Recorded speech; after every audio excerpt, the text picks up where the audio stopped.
que nos lleva a comprometernos, a ser fieles y tener respeto por otra persona. 3 elementos: compromiso, fidelidad y respeto. Ahora, honestamente, son cualidades o virtudes que ya no se ven tan seguido, ¿no?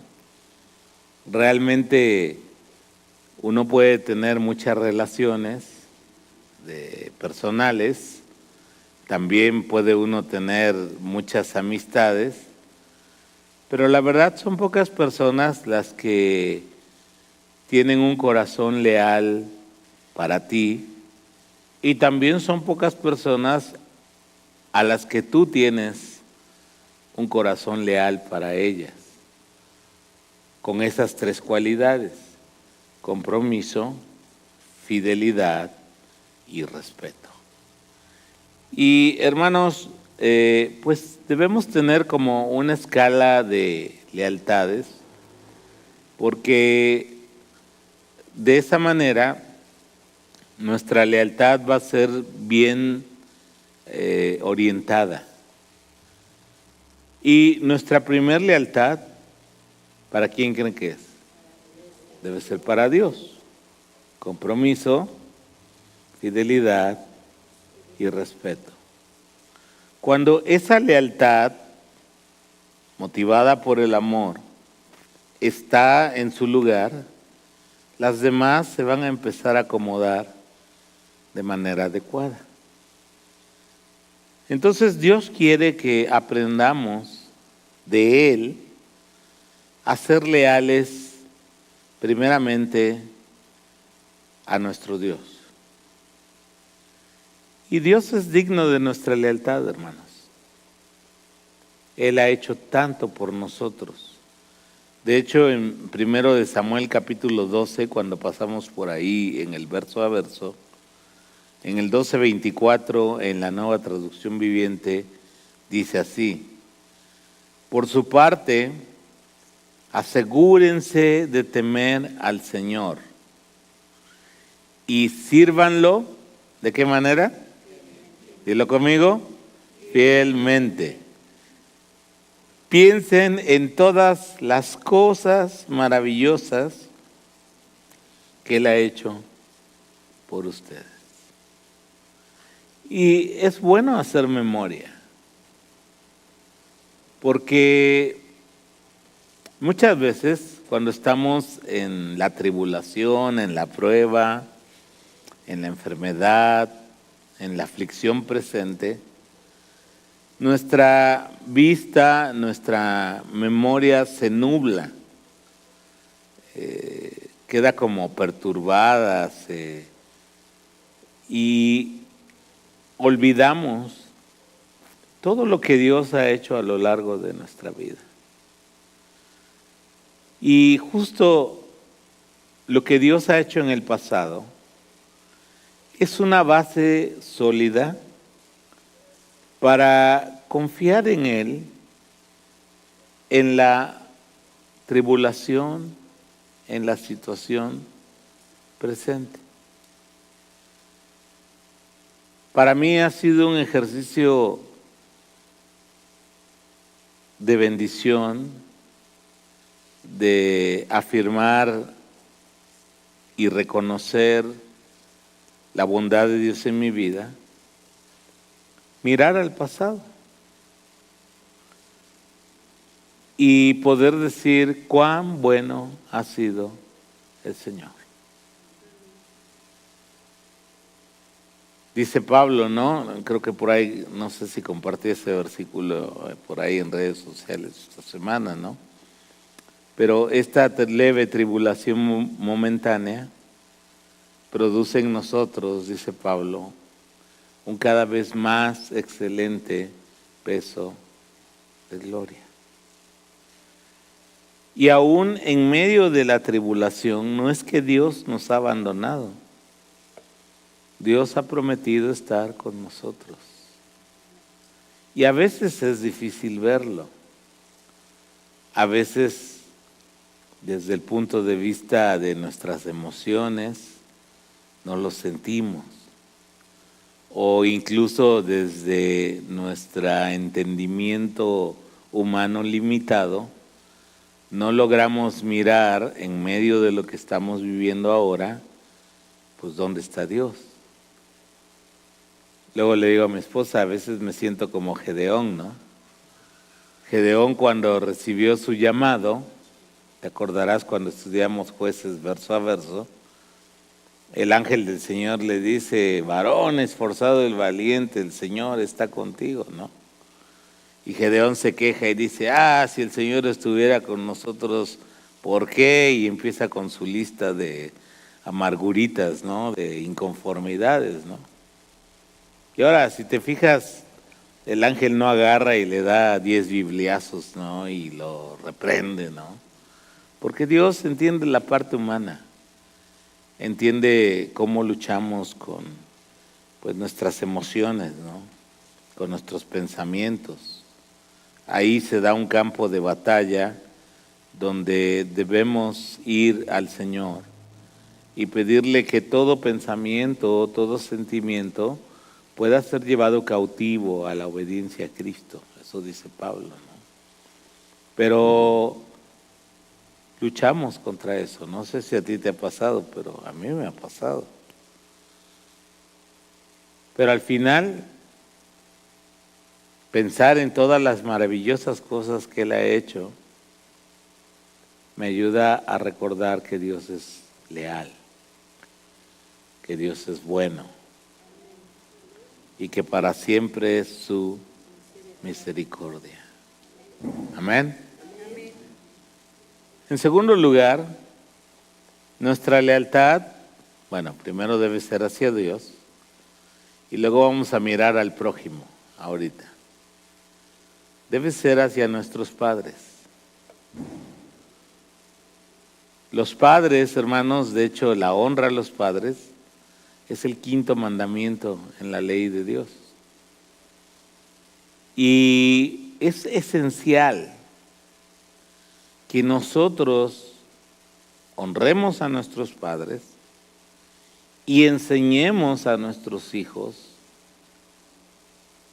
la honra a sus propios padres. Porque esa relación de respeto, de compromiso, de fidelidad, va a regular el resto de las relaciones con el prójimo. Mira, un hijo, un niño, que después se va a volver un adolescente, luego se va a volver un joven, que no aprende a respetar a sus padres, no tiene otra figura de autoridad que respetar. Va a ser el rebelde sin causa, ¿no? Como aquella vieja película de hace años. Va a ser una persona que no sabe, no ha entendido lo importante que es para las relaciones humanas aprender la lealtad. O sea, si nuestros padres, fíjate bien, que nos aman, que nos cuidan, que nos proveen, no les tenemos el mínimo compromiso, fidelidad y respeto, pues, ¿qué vamos a hacer con los demás? Por eso, hermanos, es tan importante que entendamos que nuestros hijos ocupan de instrucción, ocupan de corrección, para que aprendan este principio básico de la vida. Hoy, por ejemplo, lamentablemente muchos hijos se envuelven tanto en sus vidas personales, su desarrollo personal, sus negocios, sus asuntos, que olvidan a sus padres. Y no es necesariamente que el padre necesite dinero, porque muchos papás tienen solvencia económica, pero muchas veces cometemos el error de dejar en la soledad o en el abandono a nuestros padres. Y el Señor dice, honra a tu padre y a tu madre. Mira lo que dice la palabra, de hecho ahí traigo el versículo, Efesios 6, del 1 al 3, dice, hijos, obedezcan a sus padres, porque ustedes pertenecen al Señor, pues esto es lo correcto. Honra a tu padre y a tu madre. Ese es el primer mandamiento que contiene una promesa. Si honras a tu padre y a tu madre, ¿qué va a pasar? Dilo conmigo. Te irá bien y tendrás una larga vida en la tierra. Y palabra de Dios.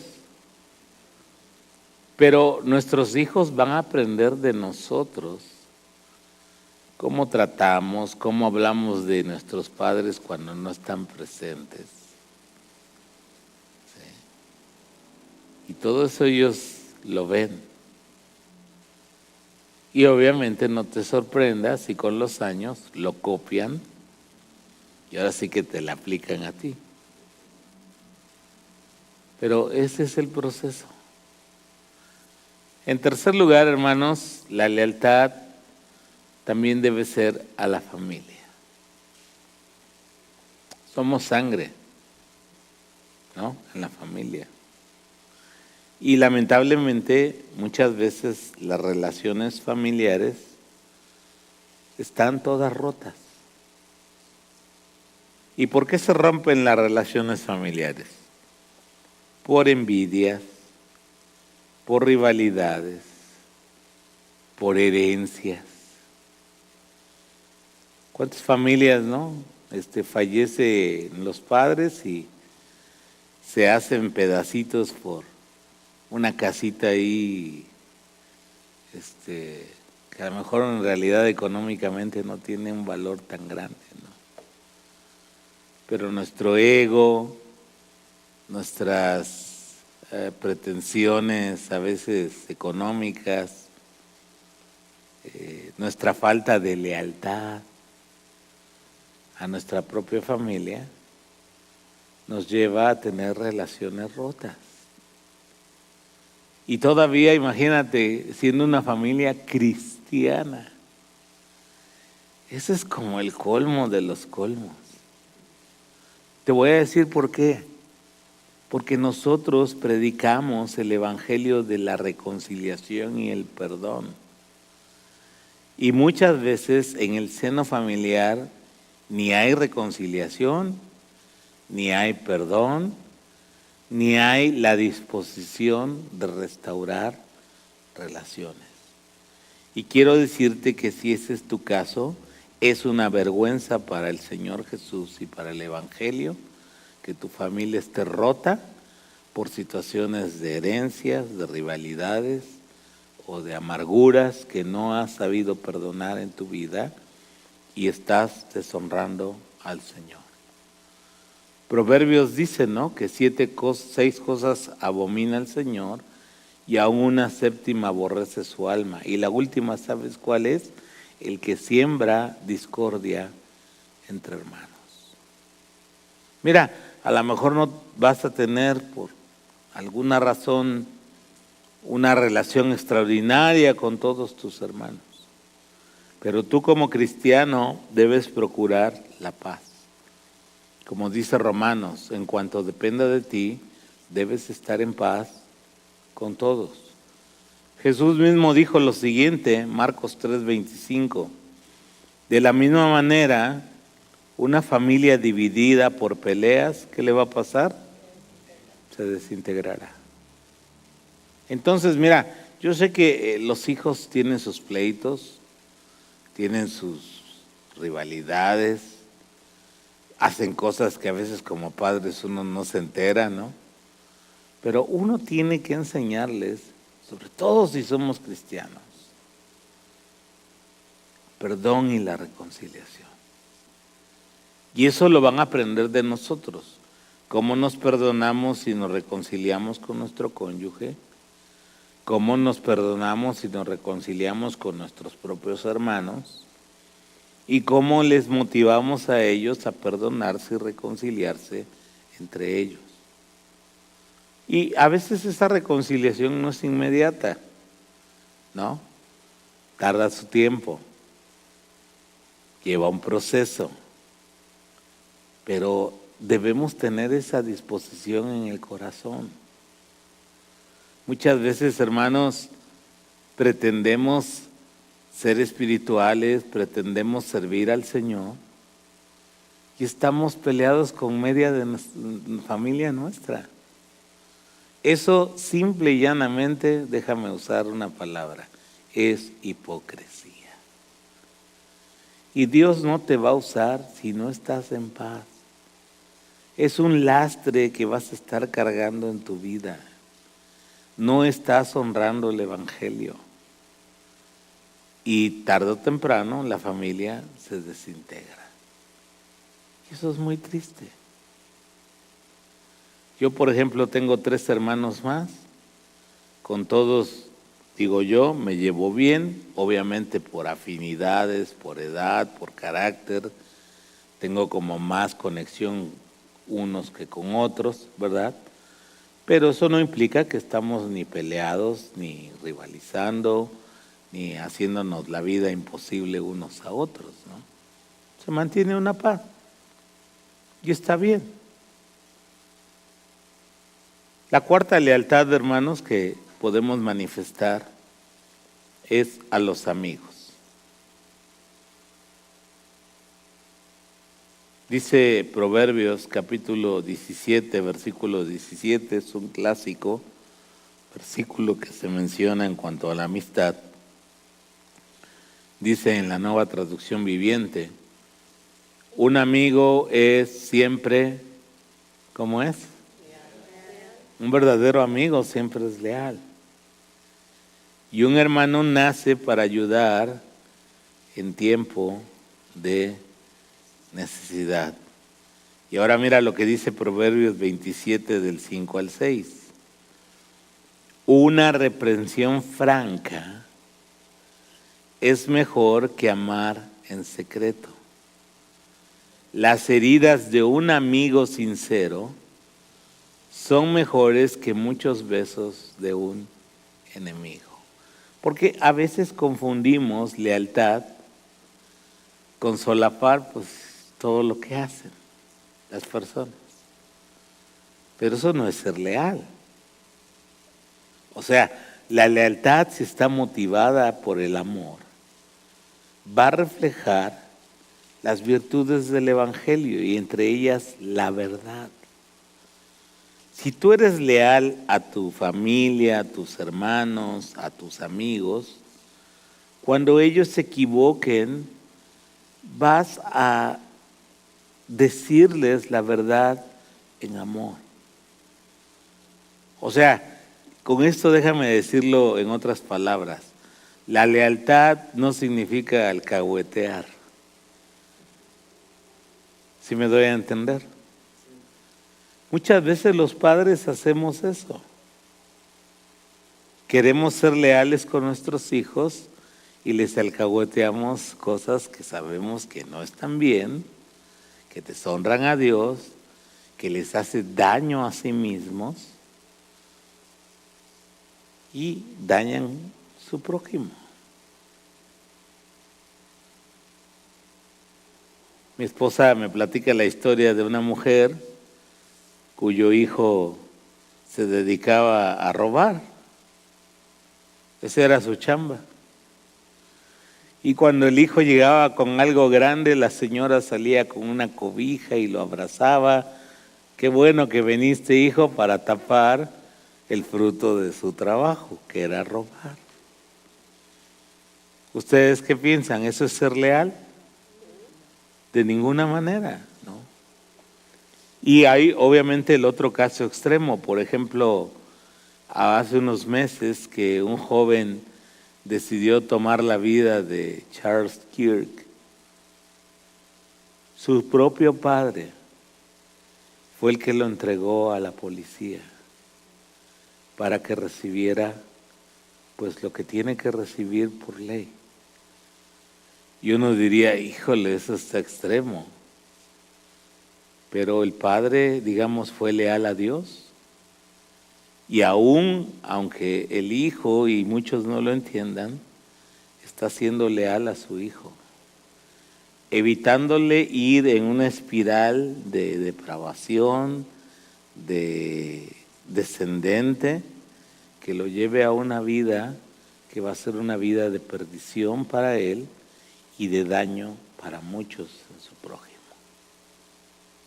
Entonces, hermanos, cuando tú eres verdaderamente amigo, debes aprender a decir la verdad en amor a tus amigos y hacerles ver cuando algo no está correcto. Y escuchar, dialogar, ser empático.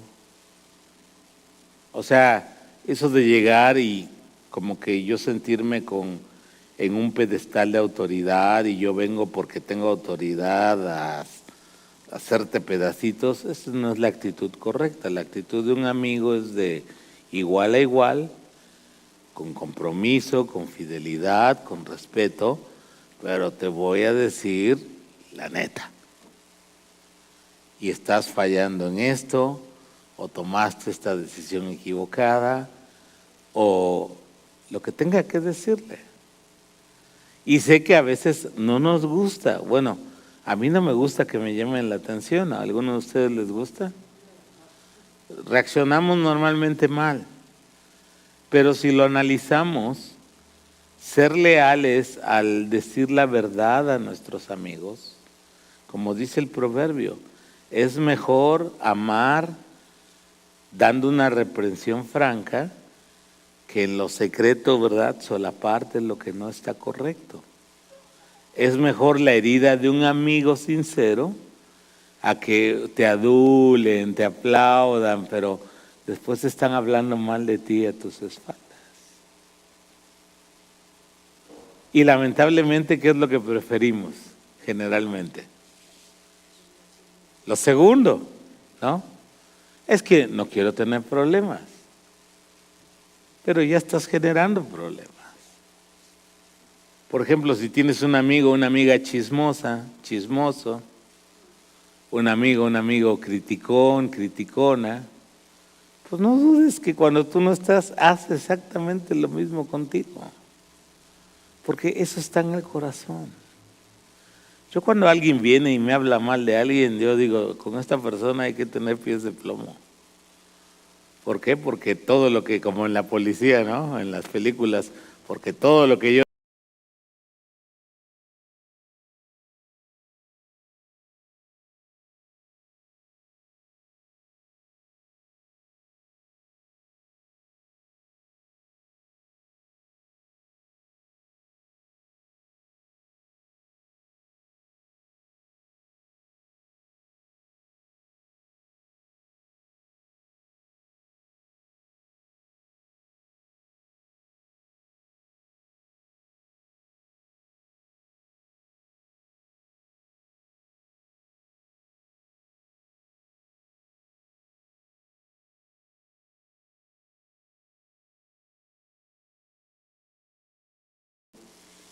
sobre nosotros. Mira lo que dice Tito 3:1. Recuérdale a los creyentes que se sometan al gobierno y a sus funcionarios. Y mira, estos funcionarios y este gobierno al que el Pablo se está refiriendo, pues no era ninguna peritas en dulce. Era el totalitario y rudo, cruel imperio romano, donde si no eras ciudadano eras igual a un perro, así de simple. Pero Pablo, entendiendo que no hay autoridad sino de parte de Dios, como lo dijo en Romanos 13, dice que se sometan al gobierno y sus funcionarios. Tienen que ser obedientes. Obviamente esa obediencia tiene un límite. Cuando una ley, cuando algo que nuestros gobernantes promulguen se opone a la ley de Dios, tiene primacía la ley de Dios. Y entonces nuestra conciencia debe sujetarse a la ley de Dios antes que a la ley humana. Como vimos en Hechos, ¿no? Que Pedro y Juan le dijeron al concilio: juzguen ustedes mismos si es mejor obedecer a Dios antes que a los hombres, ¿no? Entonces, toda autoridad humana tiene un límite, y su límite es que no estén transgrediendo claros principios bíblicos de vida que Dios haya establecido en su palabra. Por ejemplo, si una ley nos prohíbe orar, ¿te acuerdas en el libro de Daniel, no? Que hubo una prohibición para orar a cualquier dios que no fuera el rey de Persia, ¿no? ¿Y qué hizo Daniel? Seguía orando. Y por increíble que te parezca, en el siglo XXI han legislado en algunos países leyes para prohibir orar. Te voy a dar un ejemplo. En Inglaterra está prohibido que alguien se acerque a orar cerca de una clínica abortista. Aunque no hables. Yo por ahí vi la noticia de una mujer que en silencio se paró cerca, ahí donde estaba la clínica abortista, estaba orando en su cabeza y se le acercó policías a decirle: ¿qué está haciendo usted acá? ¿Está usted orando? Eso está prohibido. Es increíble. Pero gracias a Dios por esos hombres y mujeres que están dispuestos a ser leales primero al Señor, aunque entiendan que hay que tener una lealtad al gobierno y sus funcionarios. Cuando el gobierno y sus funcionarios digan cosas, por ejemplo, es ley clasificar la basura en orgánico, inorgánico, metales, y si no te vamos a multar, obedécelos. Eso no va en contra de lo que enseña la Escritura. Pero como ya te puse el ejemplo, si el gobierno de repente se cree Dios todopoderoso y te prohíbe orar, te prohíbe leer la Biblia, pues nosotros claramente sabemos la dirección, ¿no? Tenemos que honrar a Dios antes que a los hombres. Mira lo que dice Primera de Tesalonicenses. También Dios quiere que aprendamos a ser leales a la autoridad eclesiástica que Él ha puesto. Primera de Tesalonicenses 5, 12 y 13 dice lo siguiente: amados hermanos, honren a sus líderes en la obra del Señor. Ellos trabajan arduamente entre ustedes y les dan orientación espiritual. Y mira, aquí están los principios de la lealtad. Ténganles mucho respeto y de todo corazón demuéstrenles amor por la obra que realizan y vivan en paz unos con otros. Es muy importante, hermanos, aprender a honrar a quienes Dios ha puesto en autoridad en las congregaciones, en tu congregación. Porque muchas veces se nos hace muy fácil como señalar, criticar, hablar a espaldas. Y pues no importa si uno se entera o no, o sea, Dios lo ve. Y como ya dije hace un rato, ¿no? La verdadera lealtad va a decir la verdad en amor. O sea, eso no significa una sumisión total, absoluta, incuestionable, porque luego los líderes justo toman ese otro extremo, ¿no?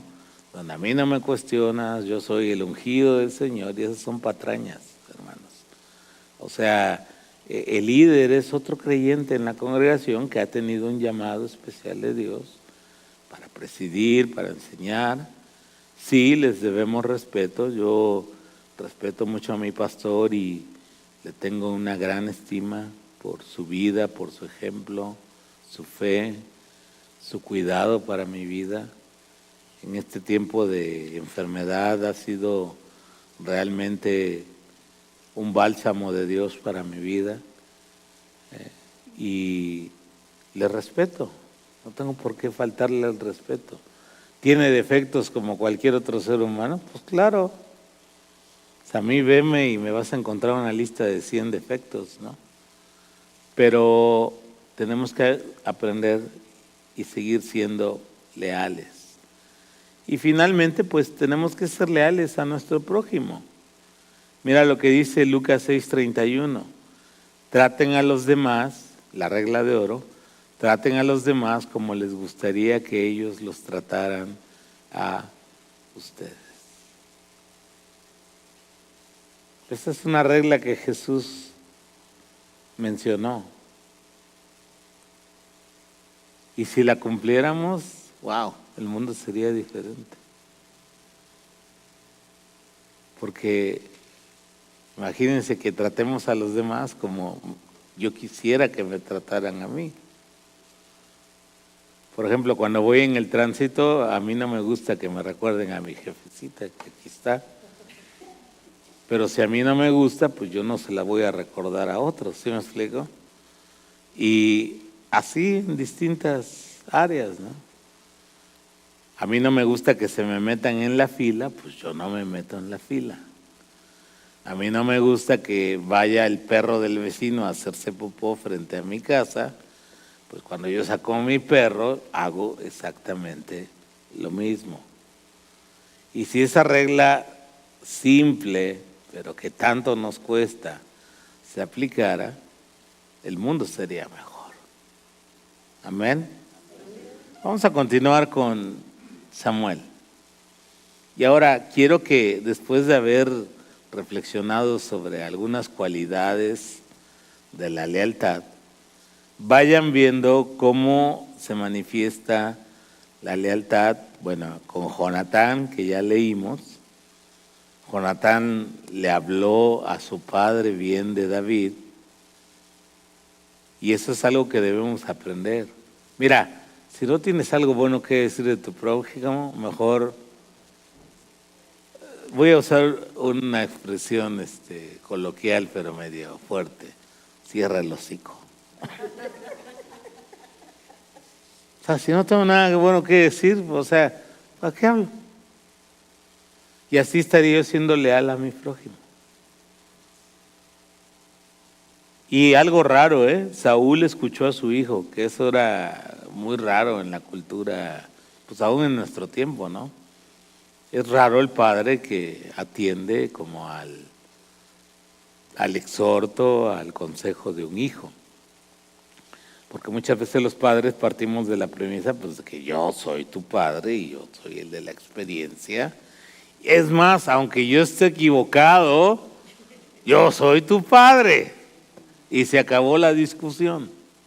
Bueno, aquí Saúl tuvo un momento de cordura y escuchó a la voz de su hijo. Versículo 8.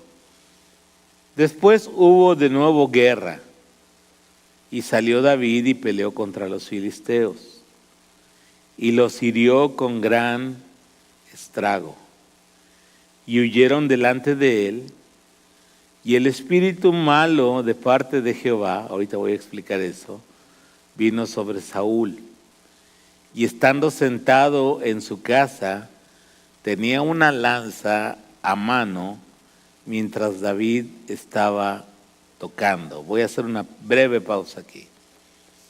No significa, hermanos, que, Dios es soberano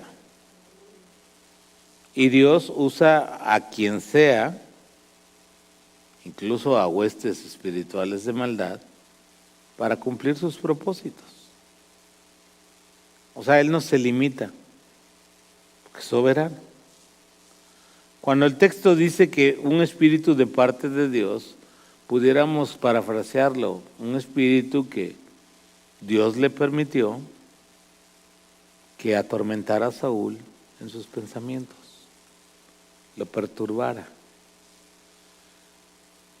Y porque alguien podría decir, bueno, entonces Dios fue, dice el texto, ¿no? Ahí en el Nuevo Testamento, que Dios no puede ser tentado por el mal, ¿no? Ni Él tienta a nadie en cuanto a llevarte a hacer lo malo, ¿no? Pero en este caso Dios usa, como usó a Ciro, como usó a otros pueblos, aún al malvado, para ejecutar su disciplina o su juicio sobre aquellos que Él está ejerciendo eso. Entonces aquí Dios está permitiendo que un espíritu malo, un demonio, esté atormentando a Saúl. Ahora, recuerda una cosa, en el antiguo pacto la presencia del Espíritu Santo en el creyente era temporal. En el nuevo pacto la presencia del Espíritu Santo es permanente. Ahora, ¿un cristiano puede ser poseído por un demonio? La respuesta es muy sencilla, no. Poseído, no. Pero si ese creyente, por alguna razón, se ha expuesto, ya siendo creyente, al mundo espiritual, porque tristemente hay cristianos que cuando entran en desesperación por una enfermedad, por alguna situación, pues van a ver a la bruja de la colonia, van a que les lean el café o que les echen las cartas o dejan que les lean la mano, ¿no? Y otro tipo de conexiones con el mundo espiritual, Dios puede permitir que haya opresión, que es distinto a una posesión. Pero he conocido creyentes perturbados, oprimidos por espíritus demoníacos, y cuando empiezas a platicar con ellos te das cuenta pues, que le coquetearon al mundo espiritual de las tinieblas, y ahí está su consecuencia. Hermanos, el grande es Dios. Mayor es el que está en nosotros que el que está en el mundo. Y yo te digo una cosa, querido hermano y hermana, por ningún motivo busques en el mundo de las tinieblas lo que solo Dios te puede dar. ¿Sí? Porque muchas personas, a lo mejor en mi caso, de una enfermedad que se percibe como sentencia, ¿no?, de muerte cuando te dan el diagnóstico, corren a ver qué pueden hacer. Quien tiene mi vida en sus manos es Dios. Y Él sabrá cuánto tiempo me quiere tener aquí dando lata todavía en la tierra. Pueden ser unos meses, pueden ser unos años, pueden ser muchos años, no lo sabemos. Pero hermanos, por ningún motivo. Versículo 10. Y Saúl procuró enclavar a David con la lanza a la pared, pero él se apartó de delante de Saúl, el cual hirió con la lanza a la pared, en otras palabras, se enterró la lanza en el muro. Imagínense la fuerza con la que iba. Y David huyó y escapó aquella noche. Saúl envió luego mensajeros a casa de David para que lo vigilasen y lo matasen a la mañana. Mas Mical, su mujer, dio aviso a David diciendo: si no salvas tu vida esta noche, mañana serás muerto. Y descolgó Mical a David por una ventana, y él se fue y huyó y escapó. Tomó luego Mical una estatua y la puso sobre la cama, y le acomodó por cabecera una almohada de pelo de cabra y la cubrió con la ropa. Y cuando Saúl envió mensajeros para prender a David, ella respondió: está enfermo. Aquí quiero hacer otra pequeña pausa. Esa estatua a la que hace referencia el texto bíblico se llama en hebreo terafín, y eran como ídolos caseros. era una costumbre que Israel adoptó de los pueblos paganos, y según ellos, de los que estaban en Canaán, y según ellos era como una representación de Dios. O sea, no, desde su cosmovisión no estaban invocando a otro Dios, a un Dios cananeo, sino era como una imagen que representaba para ellos a Dios. Pero aún así, si tú recuerdas el mandamiento en Éxodo, Dios es muy claro cuando dice no te harás imagen. Y muchas veces nuestra espiritualidad puede estar tan débil que ocupamos de ídolos caseros para sentirnos protegidos, para sentir que Dios está con nosotros, para atraer las buenas vibras, la suerte, la prosperidad, y caemos en ese error, aún como creyentes, ¿no? Yo he conocido creyentes que como queman incienso, que tienen ciertos artefactos en la mesa, ¿no? Porque eso va a traer prosperidad y salud. Y lamentablemente están entrampados por una espiritualidad tan verde, tan verde, sí, tan pobre, y sobre todo por ignorancia bíblica. Porque cuando hay ignorancia bíblica tendemos a hacer sincretismo.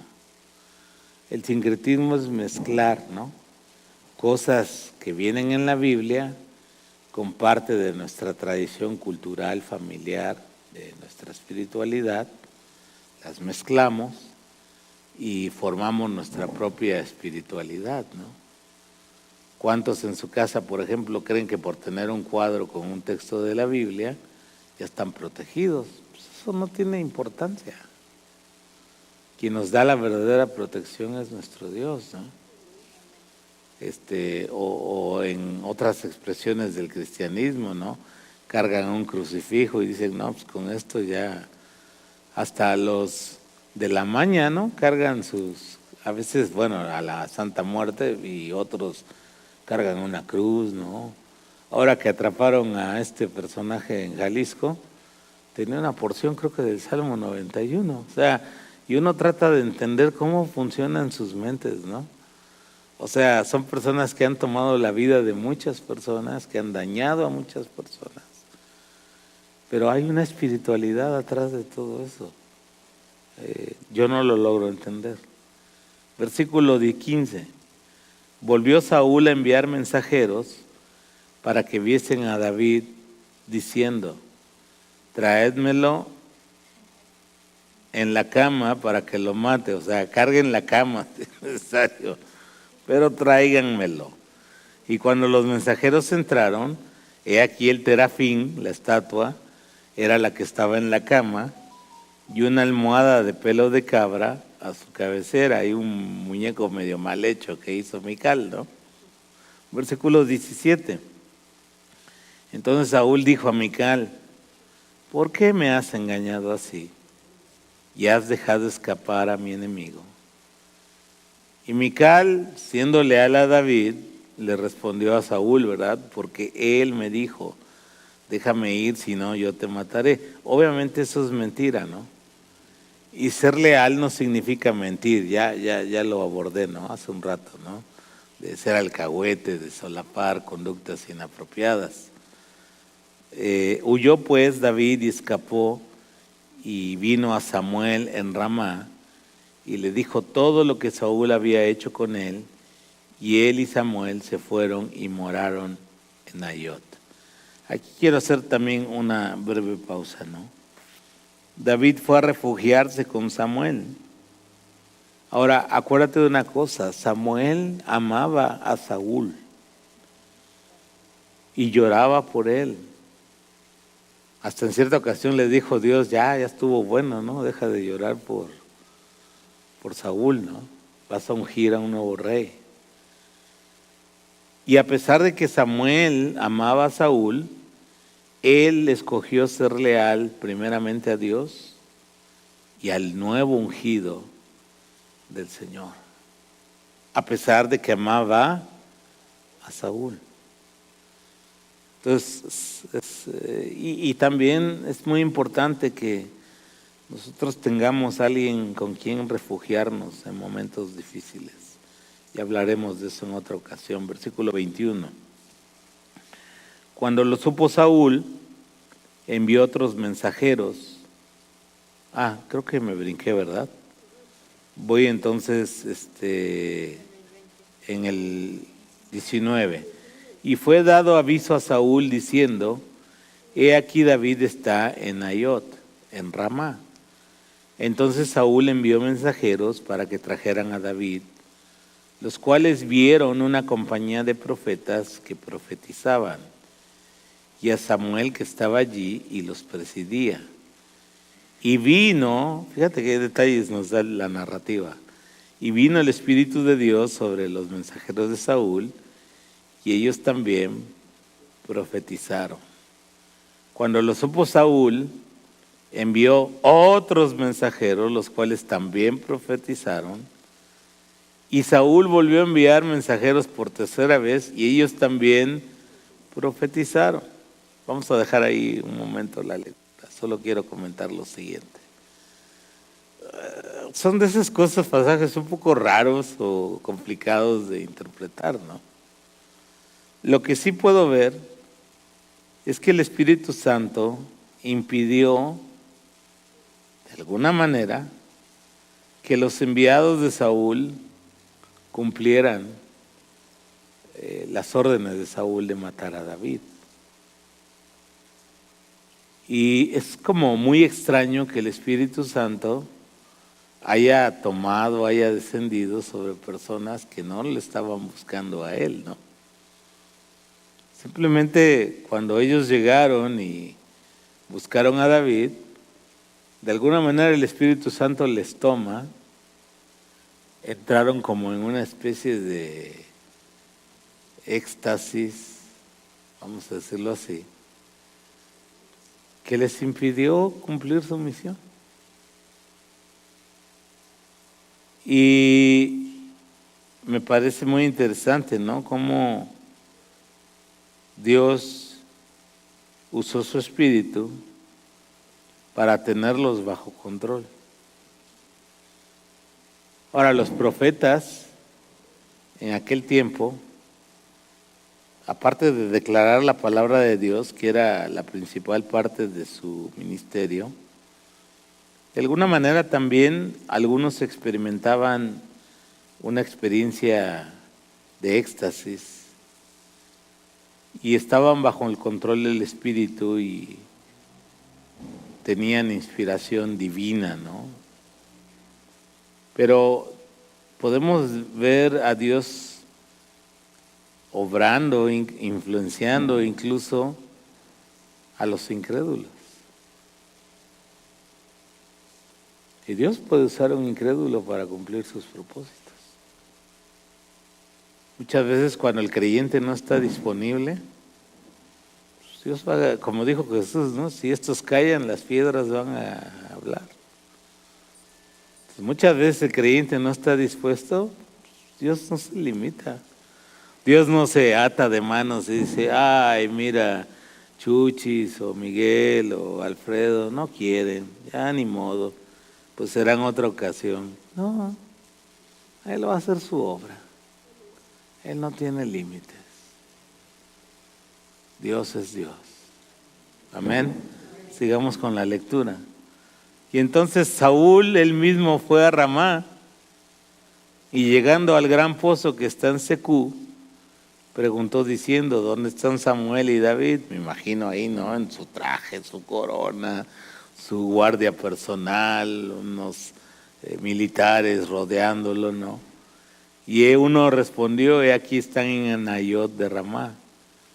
Y fue a Anayot en Ramá, y también vino sobre él el Espíritu de Dios. Y siguió andando y profetizando hasta que llegó a Anayot en Ramá. Y él también se despojó de sus vestidos y profetizó igualmente delante de Samuel. y estuvo desnudo todo aquel día y toda la noche. De aquí se dijo también Saúl entre los profetas. La primera vez cuando Saúl fue ungido, Dios le llevó a una experiencia similar, has de recordar. En aquella ocasión fue una experiencia para confirmar su llamado, la unción que había recibido. Pero en esta ocasión es una experiencia para humillarlo, para recordarle que él era el rey humano que estaba para representar y hacer la voluntad del rey divino sobre Israel. Y que al final, ¿quién tenía el control? Dios. O sea, Saúl persiguiera a David, mandara, no sé cuántos soldados habrán ido, ¿no? Entre los 3 que mandó y los que lo acompañaron. Dios les puso un alto. Les controló. Y Dios quiere recordarnos a través de esto lo que ya nosotros, creo que el domingo lo vimos, ¿no? Dios resiste a los soberbios y da gracia a los humildes. ¿Dónde está tu lealtad? Para terminar la reflexión de hoy. ¿Dónde está tu corazón? ¿Está dividida tu lealtad? Terminamos con Santiago 4:4. Santiago nos anda por las ramas. Dice lo siguiente: adúlteros, ¿no se dan cuenta de que la amistad con el mundo los convierte en enemigos de Dios? Lo repito, si alguien quiere ser, léelo conmigo, amigo del mundo, se hace enemigo de Dios. ¿Dónde está tu lealtad?